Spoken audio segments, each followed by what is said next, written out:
این چند تا کار رو انجام بده تا طول عمر ساعت‌های هوشمندت بیشتر بشه.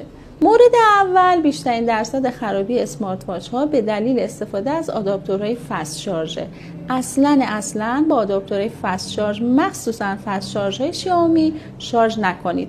مورد دوم، اگه ساعتتون طرح اپل واچ هست، فرقی نمیکنه مدلش اشکان 9 یا هلو واچ 3 یا هر مدل دیگه‌ای، اصلاً ساعت رو استخر نبرید. این ساعت ها در حد شستن دست ها ضد آبن و مناسب ورزش های آبی نیستن. شاید یکی دو بار استفاده کردید خراب نشده باشن، ولی به مرور ساعتتون خراب میشه. سومین مورد، اصلا نذارید ساعت هوشمندتون از بی‌شارژی خاموش بشه. قبل از صفر شدن درصد شارژ به شارژر بزنید و قبل از 100% شدن شارژرتون رو قطع کنید. اینجوری طول عمر باتری و ساعتتون رو بالا میبرید.